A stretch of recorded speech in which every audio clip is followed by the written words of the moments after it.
and I'm Director of the Social Protection Department at the International Labour Organization, and delighted to be chairing and facilitating this discussion, which brings together very renowned academic analysts of global social policy into conversation to discuss and explore the following three questions. First, what are the most pressing issues for global social policy and governance today? Second, what does social research tell us about how these issues are being addressed and whether responses are effective? And third, what more needs to be done to meet the Sustainable Development Goals objectives of leaving no one behind anywhere? So these questions will be addressed through a discussion of a range of key issues facing billions of people worldwide and in light of the Sustainable Development Goals. This panel brings together many of the world's leading scholars of global social policy, very well known to all of you, and all of them contributors to the new third edition of Understanding Global Social Policy, which is co-edited by Nicola Yeates and Chris Holden. Published just a few weeks ago and already has received critical acclaim. So allow me to give you a quick introduction to our esteemed panel, which I'm going to name in alphabetical order. Dr. Chris Holden from the University of York in the UK, Professor Rian Mahon from Carleton University in Canada, Dr. Eva Olila from Tampere University in Finland, Professor Teo Papayannou from the Open University in the UK, Dr. Caroline Snell, University of York in the UK, and Professor Nicola Yeates, the Open University UK. We also have among us some chapter authors in the guest room, Mary Koivazulo, Kevin Farnsworth, Sophie McKinder and Ross Ferguson are here in the guest room. And for reasons of time, we were not able to ask them to join the panel, but we're really glad to welcome them here. So we have had a really fantastic response to our invitation, approximately 470 registers from across many continents of the world. And I'd like to really extend a very special and warm greeting to all the students who are joining us today. It's really a great pleasure to have you with us. So really pleased that so many people are making time to tune into this discussion. I think it shows really the significance of the questions that we're posing and that are being addressed in this webinar, and the level of interest and concern that exists regarding the state of the global social governance and global social policy, especially in the light of the kind of disruptions that we have seen, particularly over the past 2 years, in how the world is being governed, and also converging and intersecting risks to social welfare, health, education, and to realizing the goals of social inclusion, of fairness and social justice and equality that are very much central to the Sustainable Development Goals. That webinar is being recorded, and by joining today and staying, you are consenting for the recording to be used for publicity and for educational purposes within the Open University and University of York. If you do not consent, I would like to please ask you to leave the room now. Now, given the large numbers, we're going to follow a rather structured format for this discussion, with each of the panelists giving very brief responses to the three questions that I just posed, followed by a very free-ranging discussion in response to the questions that will come from you for the remaining 15 to 20 minutes. I would also like to again say that the question, we will begin with the panel as a whole and for the panelists to be able to respond to us.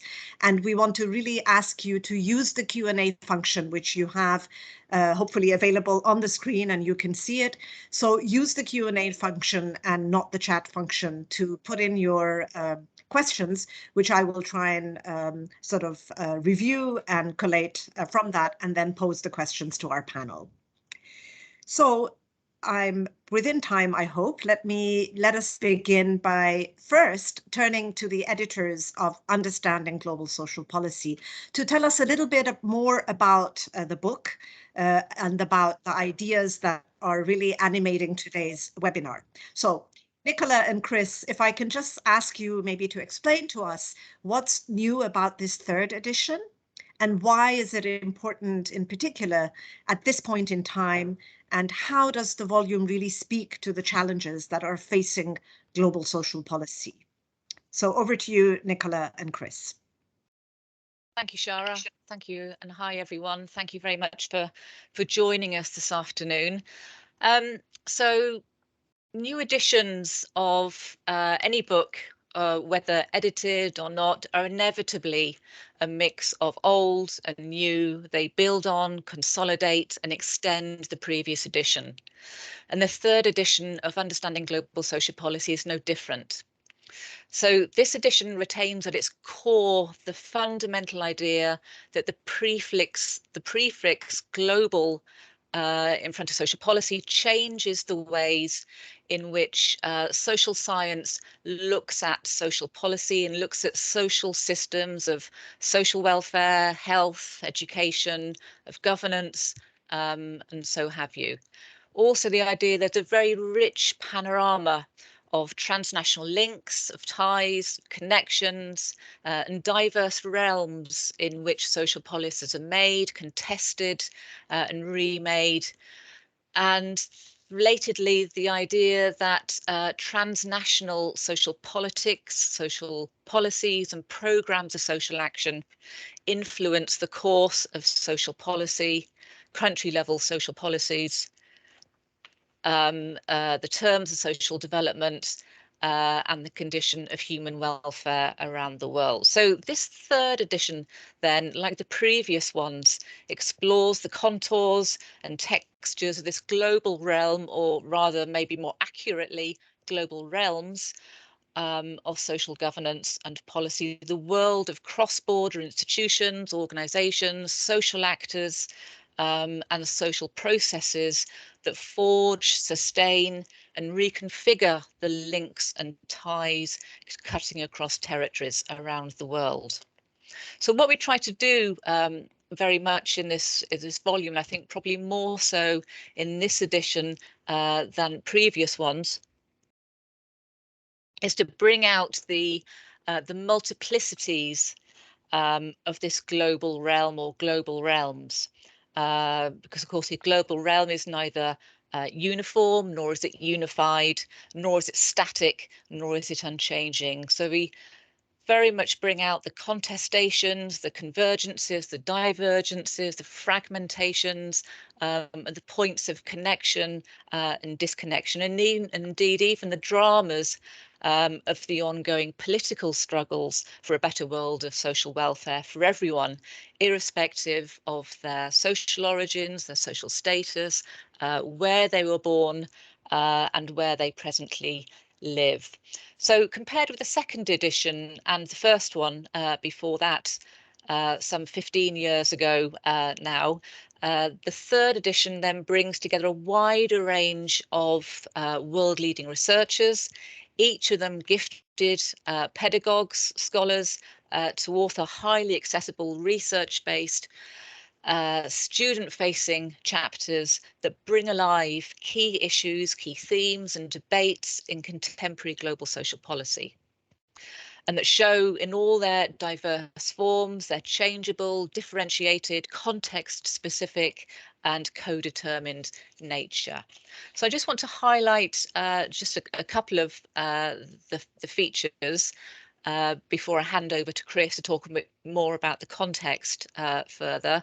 So each of the chapters has been thoroughly revised and updated since the last edition in 2014.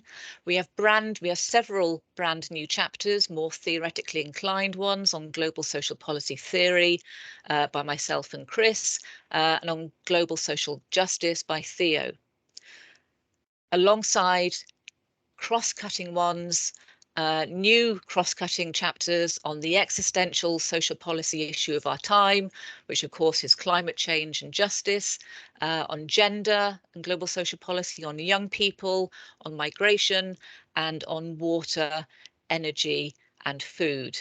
And these new chapters sit very comfortably alongside the sector-specific chapters that we had in the previous edition, which pertain to matters of health and education and social security, and also, of course, the other cross-cutting chapters in those editions. So we've brought in a number of new colleagues into this edition. And that reflects a number of currents in this field. I think one is the ever-expanding interest and expertise in global social policy, the multidisciplinary nature of global social policy, and crucially, the emergence of a younger, new generation of global social policy scholars. So we've tried to reflect the ongoing I will have to ask dynamism you, Nicola, of to this. try and sort of wrap up because you're, Yeah. So I'm going to hand over now to Chris, who's going to expound on the drivers, on the further drivers of this third edition. Thank you. Thanks, Nicola, and thanks, Shahra. So it's my job to set out some of the broader context in terms of contemporary challenges to global social governance, to kind of lay out some context for what the other panel members are going to talk about. And there's a multiplicity of challenges to global social governance at the moment. If we take them chronologically, then really we should start with the global financial crisis, because even though that was started in 2007, before the last edition of the book was published in 2014, in many ways we're still living with the consequences of the financial crisis and the austerity that followed it, and the social scarring really that led to. But since then, there have been a number of really direct challenges even to the idea of global governance. So in 2016, we had Brexit, and at the same time, the election of Trump as president in the USA. And Trump, of course, embarked, but the first thing he did really was to embark on a trade war and disrupt the global economic system that we kind of got used to. Whatever we might think about it, Trump was really disruptive to that. And in many ways, Biden actually has retained some aspects of what Trump did. So the tariffs that Trump put in place, Biden has kept many of them. Biden continues to block appointments to the WTO's appellate body, for example. So the infrastructure of global trade that existed prior to 2016 has been disrupted. Of course, since then, we've had the global COVID pandemic, and really the response to that in terms of global governance, we can say, was subpar in many ways, marked not least by the inequity in distribution of vaccines. And of course, that had a really dramatic impact on the global economy.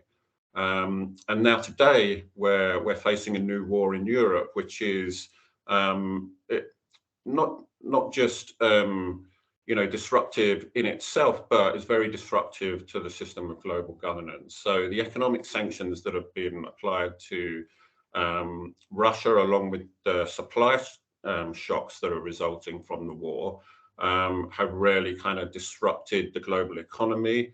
That has compounded food price rises.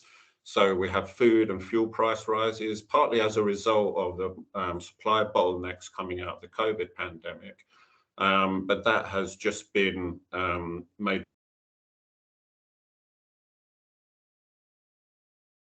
Of the conflict, we're really seeing in many ways, I would say, a kind of further fracturing of global governance and a retreat to geopolitical blocks. So we've got a lot of challenges really to system of global governance. We can wrap up that, Chris. Yeah. Yeah, thanks, Shahra. Thanks for keeping me to time. So I think what I'll end on is by saying that, you know, many of these things really kind of perhaps mark a kind of partial process of deglobalization and a kind of retreat to the nation state. And at a time when the need for more effective forms of global governance is greater than ever. But I suppose what I would end on is to say, before we get depressed by all that, is to remember that everything is up for grabs, that none of these things are inevitable, that all of them are subject to human agency and to being shaped by policy decisions. So I think that's the note that I would hand back to Shahra. Thanks, Shahra. Okay, great. Thank you very much. Thanks a lot to Chris and Nicola, and I hope this has given you the appetite to really dig into the volume. And what we have now, I'm going to move to the panel that we have, and I'm not going to repeat the 3 questions in the interest of time because we really want to hear from our panelists. So we saw that, you know, globalization as we know it has there has been some pushback, some changes there with the global crisis, with the change in geopolitics, with the change in the way the rules of governance of the global economy and global society have been reformed and changed over the past few years. And many new challenges and maybe even opportunities opening up. And now I think we really want to move to the panel to hear from them, from their specific issue-specific, sector-specific perspectives. So without any further ado, I would like to turn to Theo now, to Theo Papagiannou, who has written the chapter on global social justice. And you have 5 minutes, Theo, for your perspectives in response to the 3 questions. Please come in. Okay, thank you very much, and thank you for the invitation and the opportunity to contribute to the book. Like every kind of policy, global social policy, of course, requires moral and political justification. And given the advanced processes of globalization, which produce winners and losers, the moral and political justification of global policy, global social policy, can come from this idea of global justice. What is global justice? It's the moral and political claim that our duties and obligations to other people extend beyond state borders. So in my chapter, I try to think of global social policy as a practice of global justice. So to answer those 3 questions, actually, the first question is to answer the question about the most morally disturbing injustices in the world. And for me, the first remains poverty, the fact that 385 million children still live in extreme poverty conditions, the fact that 2.4 billion people lack access to sanitation services, the fact that 821 billion children, women and men around the world are undernourished. The second, perhaps, injustice and pressing issue for global social policies related to the first, and is the rising inequality. Still, the fact that the richest 10% earn 9.5 times than the poorest 10%. The fact now that billions of people have been deprived of basic energy resources, and still we're talking about high percentage of people who don't even have access to basic medicines. The third issue for me is also the issue of the environment, the fact that some populations, especially in the global south, if you think of places like Bangladesh, island nations, face negative consequences of climate change much more than other populations, especially in the global north. And so extreme weather events like drought, storms are affecting poor populations. Of course, the Paris Agreement in 2015 and the most recent COP26 have made some progress, but we haven't heard anything about global social policy that would mitigate the consequences of the climate change for these populations. And the fourth injustice for me is the global health crisis that has been exacerbated by the COVID-19 pandemic. It's not an accident, I think, that there is a correlation of COVID death rates per million with income inequality, and countries with very low social policy, social welfare, but high Gini coefficient, such as the countries like Mexico, countries like Brazil, even the US, have had more deaths than other countries with stronger welfare policies and programs. Now, to answer the second question, I would argue that there hasn't been really any unified or consistent global social policy.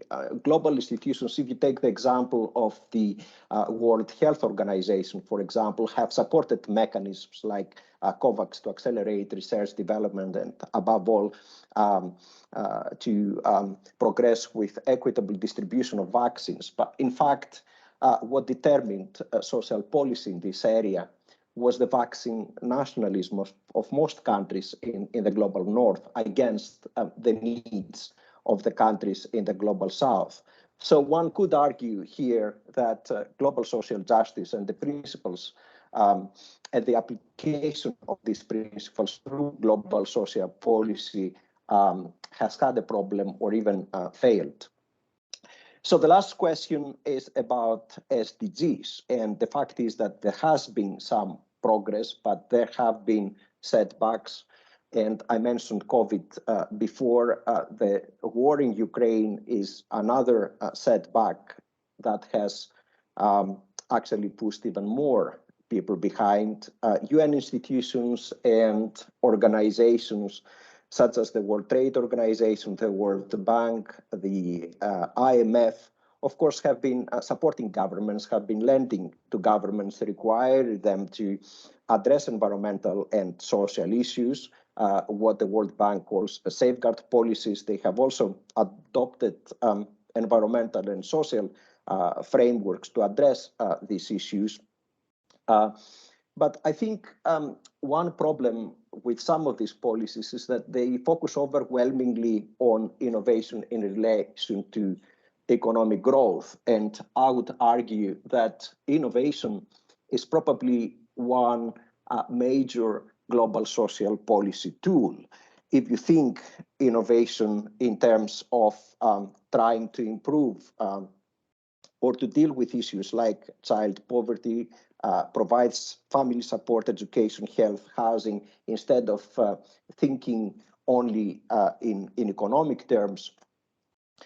And of course, we also have to think about other issues. Theo, you will need to wrap up, if I may ask you to wrap. Sorry. So yes. So the last thing I wanted to say is that it's morally disturbing. For example, the fact that we hear that global giants like BP, for example, have been making billions of profits.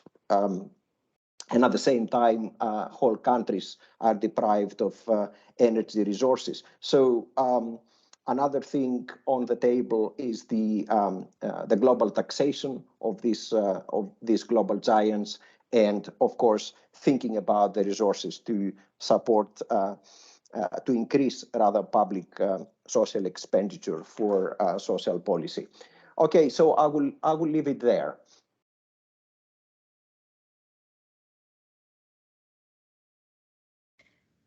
Thank you very much, Theo. And I'm really not happy about having to stop everyone when the discussion is so interesting.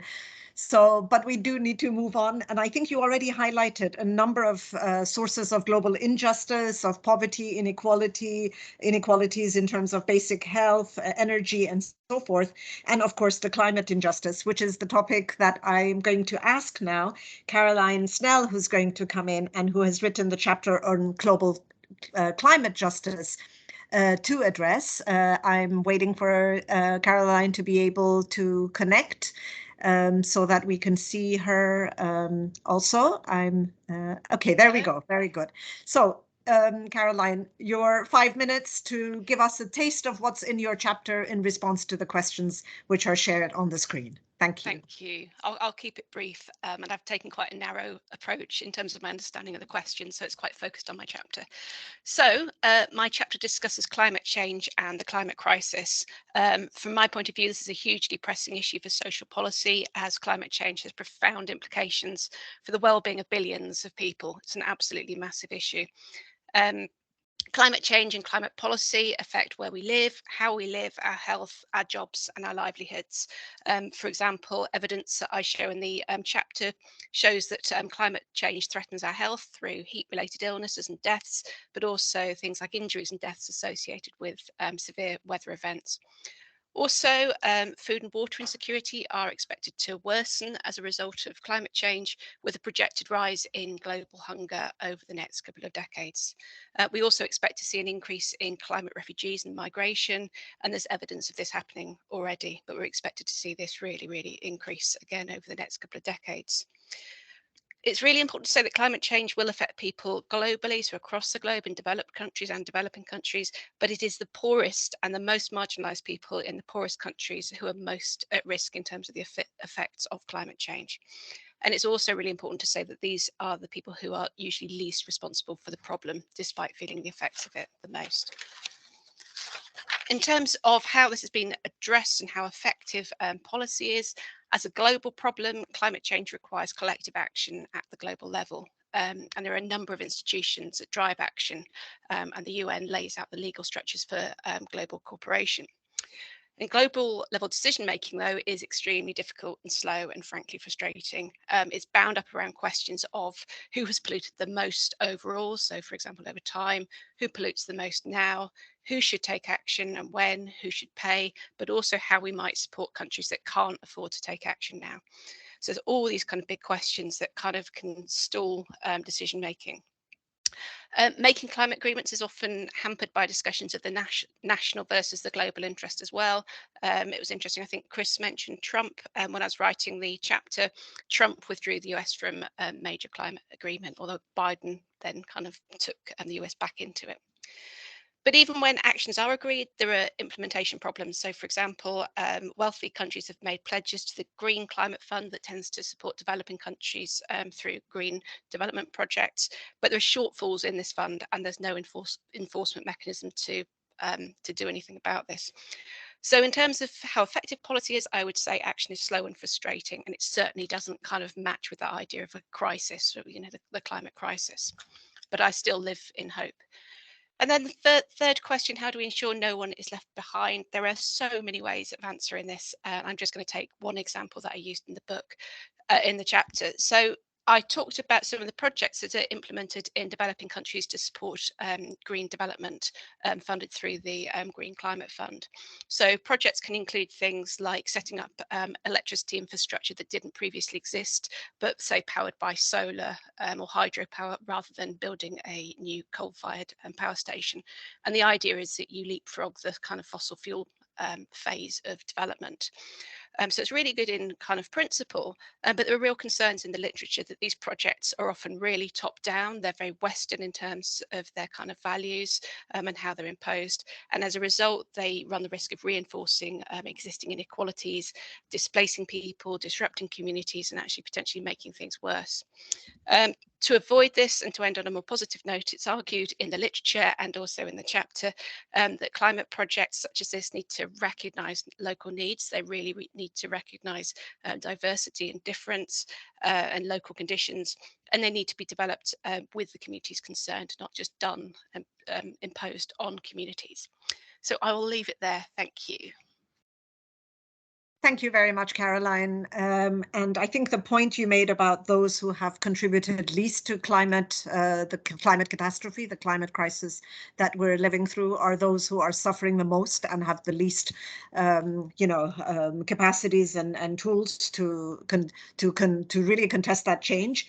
I think that provides a really nice segue to our next speaker. I'm going to turn over to Chris, if I may, at the moment, to tell us a little bit more about the chapter on poverty and inequality. And after that, I'll come to Rian. So Rian, if you just wait, after Chris, we'll move to gender. So over to you, Chris.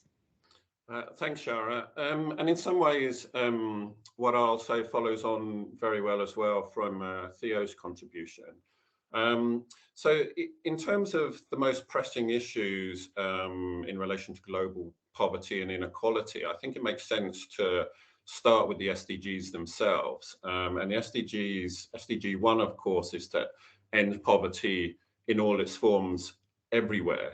But target 1.1, which is really the focus of the SDGs, is to eradicate extreme poverty. The SDGs also have a target of reducing inequality within and among countries, but the inequality targets actually are very weak ones. So what we have really is a focus on extreme poverty, measured by the World Bank's $1.90 a day measure. And to some extent, I would say that's to the detriment of using other kinds of more kind of multidimensional measures of poverty, and it's to the detriment of focusing on inequality, which is, of course, inextricably linked with global poverty.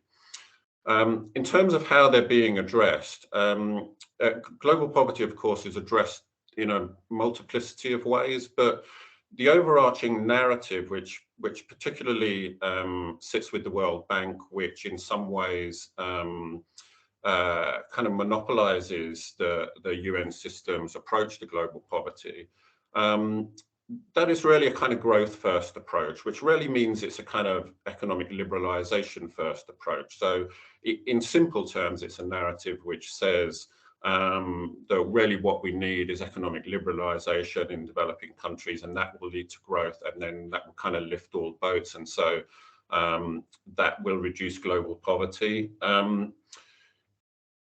If we look at the downward, if we look at the trend of extreme poverty prior to the pandemic, then we could see that there is a clear downward trend for the world as a whole. Although that varies by region, and when we look at it by country or by region, it kind of gives the lie really to a simplistic approach, which says that all countries should follow the same kind of liberalization pattern. But prior to the pandemic, it was clear that there was a really significant downward trend in terms of extreme poverty. But now we really have to deal with the effects of the pandemic on low-income countries, which is profound in terms of pushing millions of people back into poverty. The food and fuel crisis, which I mentioned earlier, of course, is raising prices for the poorest, and in that sense is by itself increasing global poverty. And then because of both of those factors, and also because of impending interest rate rises, I think we're in danger of a new debt crisis for low-income countries. So I think in terms of what needs to be done, I would say we need a better linking of poverty and inequality, because prior to the pandemic, even the World Bank was acknowledging that we couldn't really meet SDG target 1.1 without also tackling inequality, that growth rates, even as they were prior to the pandemic, by themselves wouldn't be sufficient to eliminate extreme poverty, which means we also need to look at inequality and redistribution. It also means, I think, that we shouldn't just be focusing on economic growth. We need to look at much more comprehensive social protection systems, which I think we can build in low and middle income countries, as well as high income countries. And I think it means joined up policy in terms of all those kind of big things that we think of when we think of development. So that means talking about trade, aid, debt alleviation together. Also migration, which Nicola is going to talk about. Migration is a really effective tool for fighting global poverty. And lastly, I think we need to think more seriously about global systems of taxation and redistribution. So I'll hand back to you, Shahra, there. Thank you very much, Chris. And I think that point about the sort of economic liberal agenda of economic development and growth first also comes with the World Bank's insistence on having, so-called safety nets and targeted provisions as the social protection solution, as opposed to the building of universal systems. And of course, we know that's an ongoing point of contention globally as well as at the national level. So on that point, and your warning about the growing debt levels and the coming era of austerity, which we may be starting to be in, I think on that note, I'm going to hand over to Rian Mahon, who's going to talk about her chapter in the handbook that's on gender and global social policy. So Rian, over to you in 5 minutes. Thank you, Shahra. As Shahra noted, my chapter deals with gender. And the aspect which I've chosen to focus on in my 5 minutes is an important one, which has been highlighted by COVID. And that is the unequal distribution of paid and unpaid care work.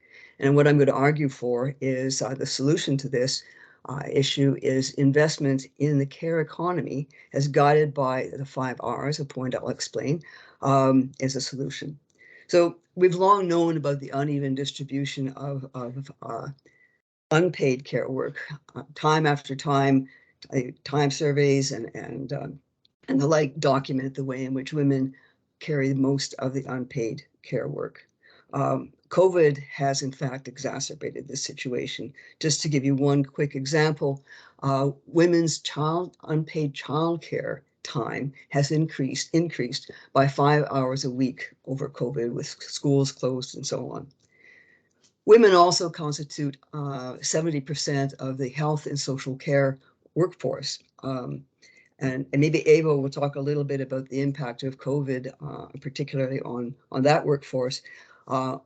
Even more devastating has been the impact on the women, often racialized women, low paid, who work in the very hard hit, low long-term care sector. So there's a sort of a couple set of really important issues, which, as I said, have been highlighted by COVID, but have been longer standing.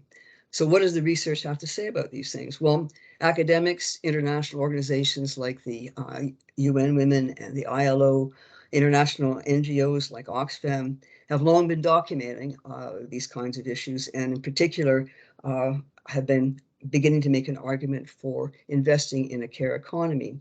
And now I'm going to explain the 5 R's, which is something, the 5 R's are sort of the outstanding issues that it highlighted in all of this work. The first one of these is to recognize the importance of unpaid domestic care work, the contribution that it makes to the daily and intergenerational reproduction of society, and in fact to all of our well-being. The second R is to reduce the amount of unpaid care work by investing in public services like childcare, like good long-term care. So that's the second R. The third R is to redistribute the remaining unpaid care work between men and women, which means getting men to do their share, but also making it more possible for both men and women to do this by reducing unnecessary work time, which is an issue that's dropped off the agenda, but really should be put back on. The fourth R is to reward paid care work, as most current paid care workers will tell you that they are grossly underpaid, especially those who are carrying the main burden. So we need to remunerate that in an equitable and sustainable fashion. And finally, the fifth R is representation, which means giving voice both to care workers and to those they care for in developing the care economy. So what needs to be done to meet the Sustainable Development Goals? Quite clearly, investing in the care economy will go a long way toward meeting Sustainable Development Goal 5.4 on unpaid care. At the moment, only Australia and New Zealand are moderately close to meeting that goal, and most of the rest of the world is far behind. There are some bright spots at the national level. I can think about Uruguay's national comprehensive care system, but on the whole, a lot of work needs to be done to go there. If we also invest in the care economy, we'll move toward goal 8, in particular toward domestic work, toward decent work for all. Investing in a care economy can generate as many as 300 million decent jobs and green jobs. So we also know how to do it. UN Women and the Economic Commission for Latin America and the Caribbean have developed a very comprehensive study of what it takes to implement the care economy, guided by the principles of the 5 Rs. And UN Women and the ILO have also produced a really useful policy tool to guide public investment in the care economy. So I would suggest that investing in the care economy is an important global social policy objective. It's one we know how to do, and hopefully in the future we'll see some steps toward it. Thank you. Thank you very much, Ria, for your very interesting intervention. And maybe just to also add that during the COVID crisis, the sort of increase in care work, unpaid care work at home, was also one of the factors that has been seen as driving the rather historically unique moment that female labor force participation and women's employment rates have fallen, quite a significant decrease, really loosening women's foothold in the labor market in many countries, which is also a challenge, and a challenge to which greater investment in the care economy could perhaps respond by creating more and better jobs in the care sector.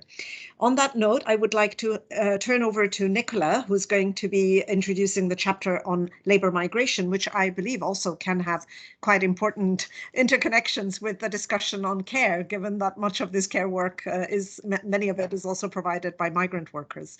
So over to you, Nicola. Okay, absolutely. Thank you, Shahra.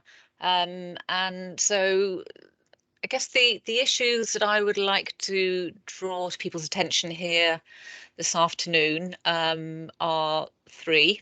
First, and I'm going to whiz through these. One is in terms of how global policy agendas are constructed around issues of migration. One issue with the ways in which the migration development nexus, which has been a dominant kind of paradigm within global policy discussions, is that it has in practice focused on very limited range of issues, namely recruitment, remittances, and return migration. So various global forums and in various accords, intergovernmental accords, the topic of the costs of migration appear very regularly on agendas in relation to, for example, remittance transfer and recruitment fees, which are incredibly important. It's not to deny that, but actually they tend to overlook many other issues, that kind of bound up with this migration development nexus, such as, for example, the costs borne by migrants and their families of transnationally split family life and other social rights issues related to temporary contract migration. So, and this is a bit of a kind of a disjoint between the experiences, between what's on global policy agendas as regards migration, global migrations, and the experiences of millions of international migrants worldwide. So the new normal of low-wage care work and agricultural work, which is performed in social isolation largely, the long working hours and hardship of construction workers, indebtedness, exorbitant recruitment fees, under or non-payment of wages, wage theft, it's known, the lack of channels for legal recourse by migrants, failed migration projects due to premature, whether voluntary or forced return, are all missing from these global policy agendas. And just connecting back to the issues around gender and global social policy that Rianne was discussing, research, social policy research and other research has shown time and time again that women migrants experience additional risks of exploitation in this regard. They're much more likely than men to migrate via lower skilled temporary worker schemes or through undocumented channels. And this means in practice they're even more concentrated in feminised and therefore precarious sectors of the economy, which expose them to gendered forms of exploitation and violence. And of course, as we saw during COVID, as we are seeing during COVID, because it's not over, of course, the extent of this is amplified, has been amplified by the pandemic, which has left many migrants stranded and very vulnerable to abuse and exploitation. So a second and kind of related area or set of issues is the degree to which social, civil and political rights and justice are portable between states and jurisdictions. So national legal systems do not have international jurisdictional reach. Okay, and justice is in practice not portable between countries. So, for example, contracts signed in the country of origin can only be legally contested under that country's legal system.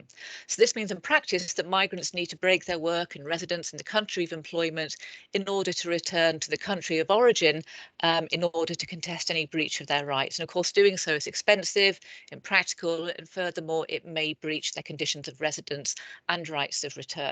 So under such circumstances, seeking redress for the widespread problem of non-payment or underpayment of wages, wage theft has become a huge issue, which isn't currently addressed adequately in global and by global social policy. And the fact, of course, that governments routinely allocate far more resources to border management than to labour inspectorates compounds this problem. So what the research says, I mean, all of these issues have been incredibly well researched, and there's a large, expanding and expansive field which highlight and attest to the seriousness and the significance of these issues for social policy. So these issues have been taken up in partnerships of academic scholars, kind of policy-oriented scholars and transnational advocacy networks campaigning for socially sustainable, rights-based forms of international labour recruitment and migration. And there are many examples of this kind of complementarity between academic research and policy, the policy worlds and the advocacy initiatives. So what is to be done? At least where might we look to see some glimmers of light? So one is the UN's human rights framework for migration, and migrants is in a sense a tangible expression of the kind of one worldism and the cosmopolitan citizenship that many people have held up to be, an aspiration to achieve. But there we see that although there have been advances in international law to protect migrant workers through UN human rights conventions, under present institutional arrangements, no international body can directly intervene in cases of violations of migrants' rights. So it's only the states that have ratified the International Convention on the Rights of Migrant Workers that can actually take action against any offending party. And of course, the new, well, not so new now, the Global Compact on Migration doesn't fundamentally alter this situation as it's non-binding. I guess another possible glimmer of light might be in the emergence of world regional forms of citizenship, enshrining the rights of citizenship to various degrees for nationals of the member states. So we can see these in the example of, the European Union, and to various degrees in other world regional forms of governance across Asia, Africa, and South America. Although I would say that the problem, one of the issues again, is the extreme narrowness of the social rights which are being accorded. So the rights that are accorded, the transnational rights that are accorded, tend to be restricted to the minimal labour rights that are necessary to facilitate the free movement of labour. Okay, and of course we also have seen over the past decades that member states of these world regional organisations have, I'll just finish. I'll just finish up, have maintained highly controlled, increasingly controlled access, work and residency regimes for non-nationals.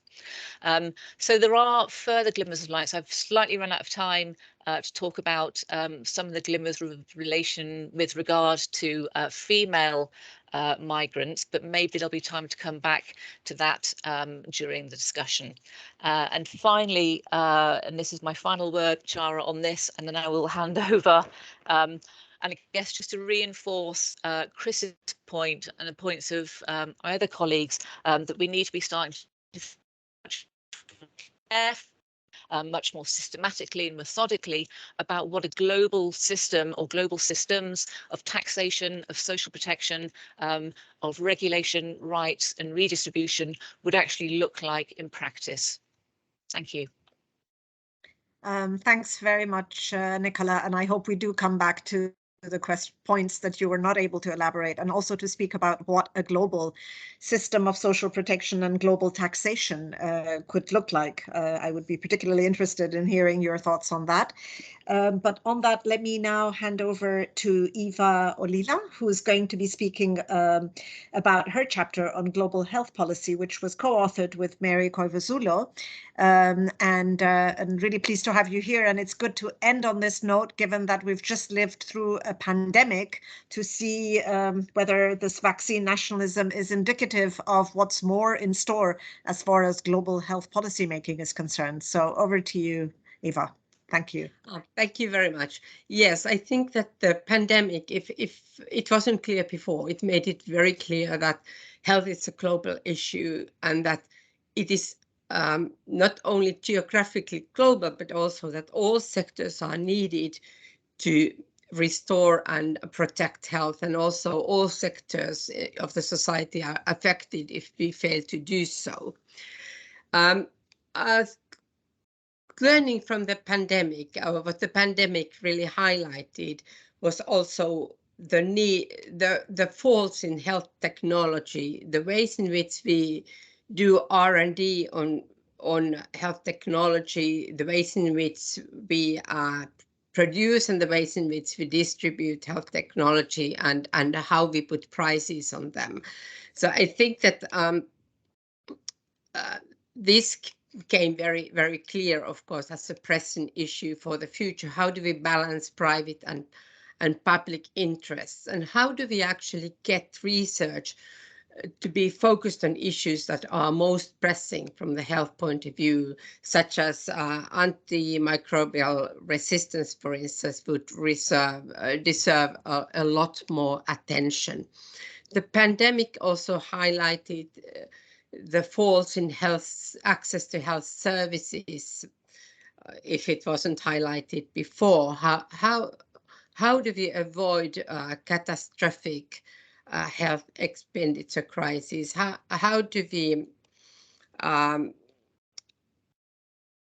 build up systems where resources are pooled and redistributed, and health services are seen as a core part of social protection systems? But health is not only about communicable diseases, of course, and when we think about non-communicable diseases, if we in the communicable diseases, we may be thinking about sometimes diseases coming from the south to north, or even if that's not at all always the case. But when we talk about non-communicable diseases, it's often the Western practices and Western or Northern practices and products that are going to the south. And there, in that instance, we want to highlight the need for regulation, especially when it concerns unhealthy substances. Also, I'm also going, I'm addressing, actually, as you can probably see, the 3 R's, the rights, health as a right, the need for regulation, and the pressing need for redistribution in terms of universal health coverage, in terms of technology being, first of all, focusing the research on the needs, the most pressing health needs, and then how to redistribute or distribute the technologies and with fair prices. So as regards the most pressing health issues, it was the inequities, growing inequities were already addressed in many of the presentations. From the health point of view, of course, the climate crisis and decline of the biodiversity is also, from the health point of view, very pressing issue in terms of the changing ill health panorama, conditions in which people live, the migration, and also the conditions for health service provision. Or just as a very small detail, perhaps, that how do we protect people who are ill from heat in just by, for instance, health facilities. The sustainability and economic crisis, how do we, from the health point of view, how do we protect people from the economic crisis, and especially when we talk about the catastrophic health expenditures. We know that health expenditures are a major cause of poverty worldwide, and of course it especially concerns health systems where user fees are a core of the health financing, where resources are not pooled and risks are not shared.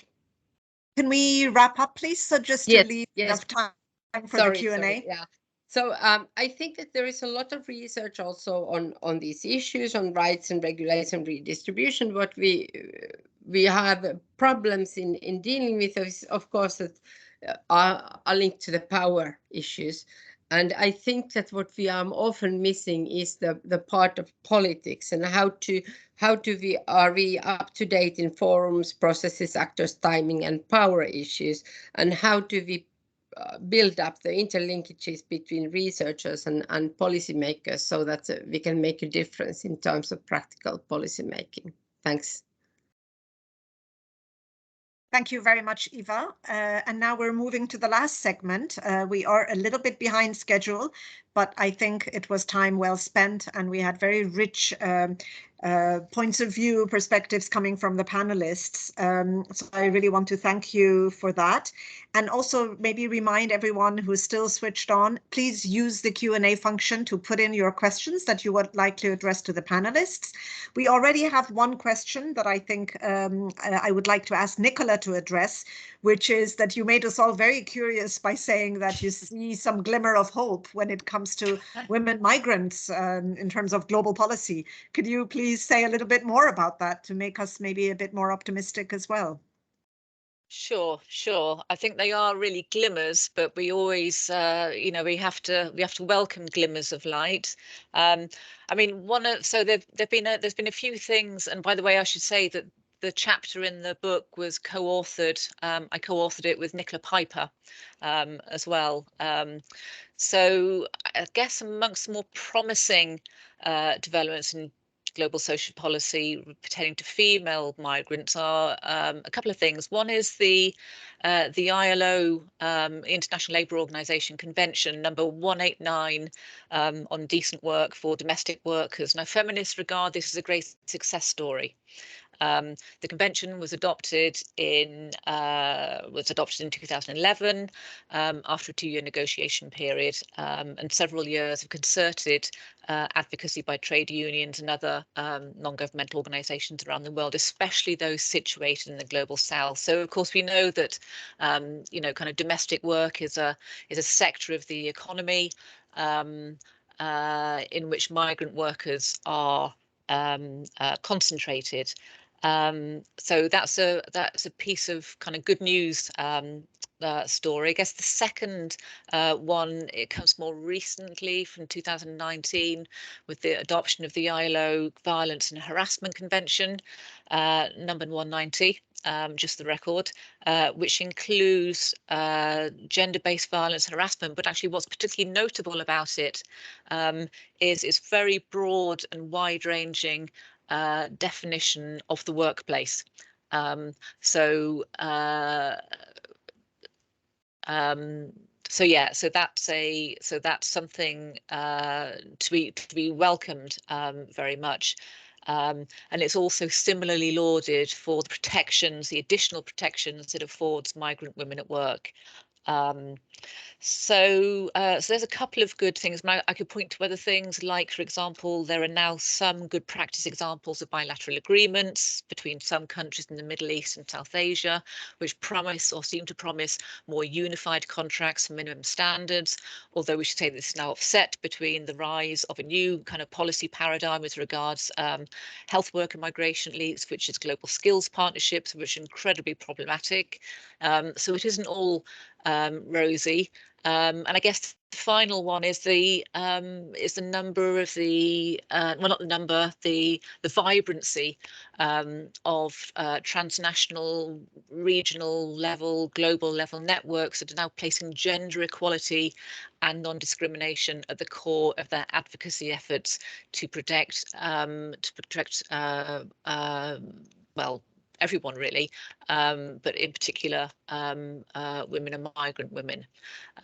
So I guess those advocacy actions attest to the power and the agency of these kind of often overlooked sorts of policy actors, and actually remind us the importance still in global social policy of the importance of holding governments to account for in terms of fulfilling their international obligations. Great, thank you very much, Nicola. We have a few more questions.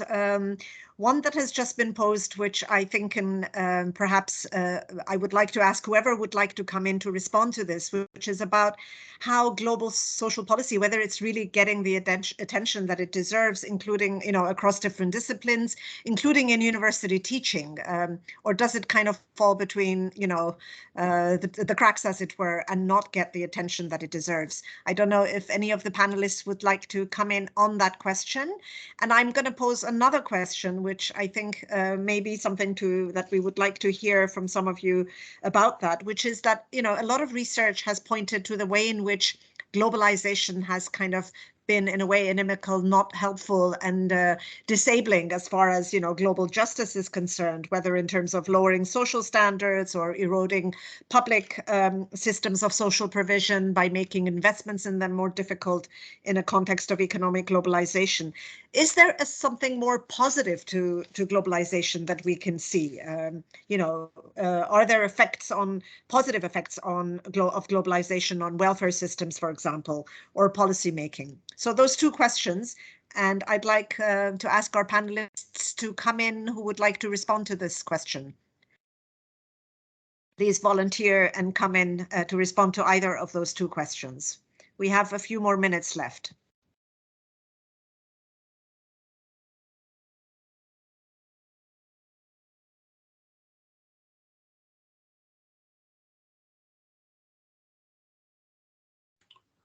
Who goes first?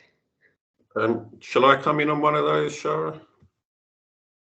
Yes, great. We have 3 volunteers. So the order that I saw was Chris first, then Rianne, and then I have Theo. Please come in that order, if that's okay. So I wanted to say something about the second question, which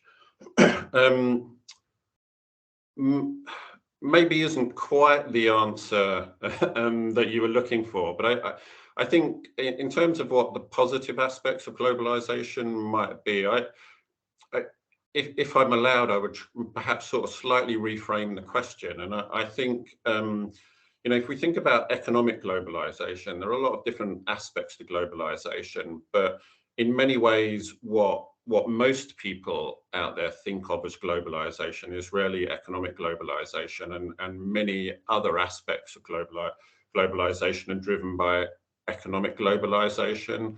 And what I would say, therefore, is that what we have seen at the global level is the development of a global economy, and a very specific type of global economy, what you, for shorthand, you might call a neoliberal global economy.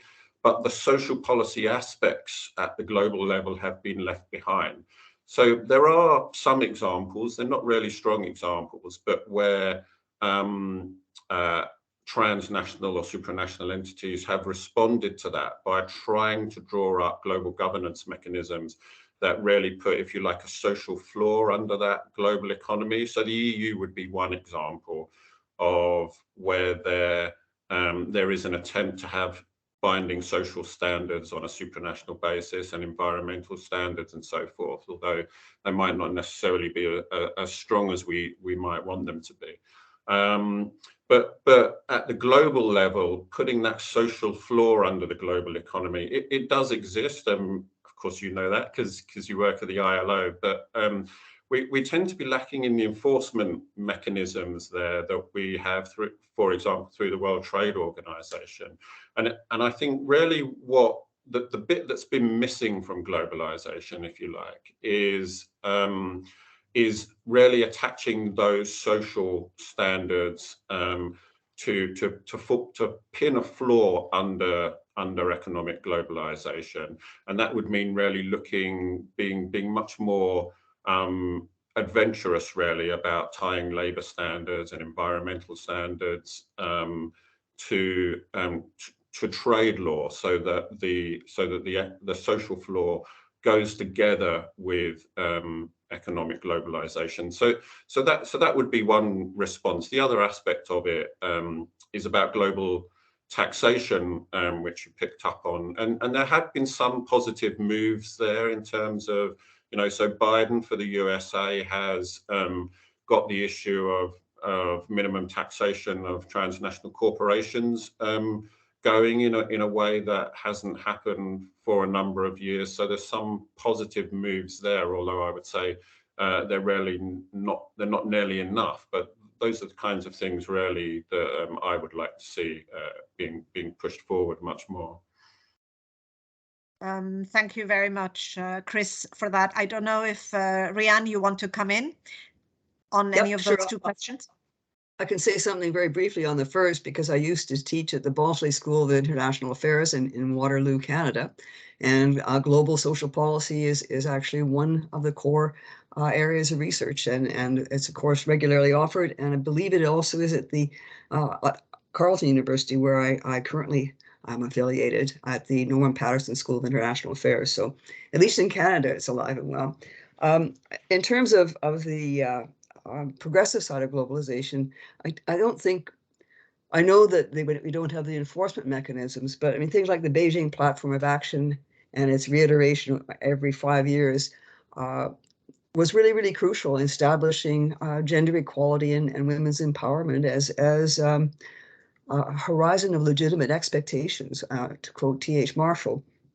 In addition, the 1994 Conference on Population and Development established a rights-based and gendered population paradigm, which remains contested, but it's there, and it was repeated in the SDGs, and is recognizing broadly the rights to sexual orientation and gender identity are established in the Yogyakarta Agreement of 2006. So there are a number of really important things that may not be nailed down with the kind of force that national laws have, but do create, as I said, a horizon of legitimate expectations for people. Yeah, thank you very much for highlighting that. And of course, you know, the human rights frameworks, the standards, I mean, the ILO standards are part of that, which really do create that kind of normative frameworks, which may not be abided by or observed by the international financial institutions, but they are certainly there and do give a certain standards, you know, to the world for creating the kind of social floors that Chris was referring to. I would like to see if Theo, you would like to come in, because you had also had your hand up. Yes, thank you. Very briefly on the second question, and just to follow up from what Chris said. Another positive thing, I think, is the beginning of the formation of some kind of a global innovation system that tries to address some of the issues of health at global level. And of course, at this point, one has to recognize the role of organizations like the World Health Organization. So if you think about, for example, the number of countries which engaged with the development of COVAX. Of course, there are lots of restrictions in there, and there are lots of contradictions in the global system, including, of course, the strict intellectual property rights and the regimes from the World Trade Organization, which in fact don't very much enable the interaction, the collaboration for research or the knowledge exchange. On the other hand, one also has to see a movement from the bottom up and the pressure that has been put from global civil society towards the relaxation of these intellectual property rights regimes in order for the interaction and the development of new knowledge to come up to lead to the development of new vaccines. So I think this is something extremely positive. And again, I mean, as all the other speakers said, it's not all gloomy. There are positive signs, but of course, there is a long way to go towards achieving, a proper global system, whether that's about innovation or taxation. Thank you. Thank you very much, Theo. I think we are reaching the end of the time that we have, even with the extension by about 12 minutes.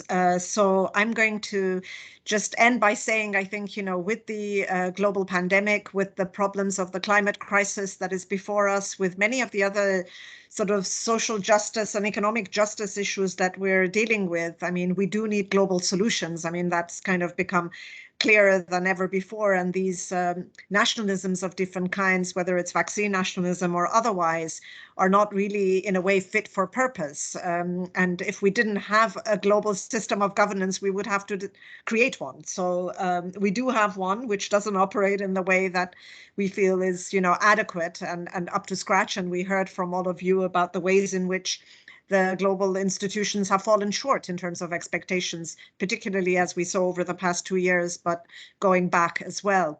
But there is a global justice movement as well, and I think that gives a lot of ideas and hope for the ways in which the global resources and global institutions can be used. And maybe there are surprises in terms of what the regional level is able to provide by way of responses to the kind of issues and problems that clearly our national policy making is not sufficient and adequate and up to the task.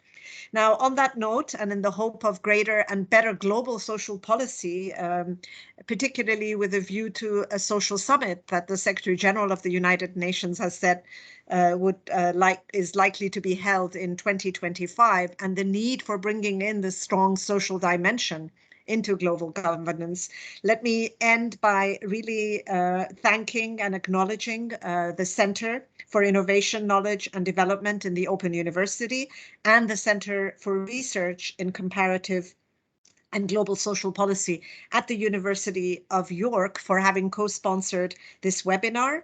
I want to also highlight at this point, you'll be very pleased to hear that the publisher, the Policy Press, is offering a 50% discount on Understanding Global Social Policy, the 3rd edition, the one that we have just been hearing about, which is shown in the slide, and you can benefit from this 50% discount to get the paperback edition of the volume. I'm certainly going to get one for myself.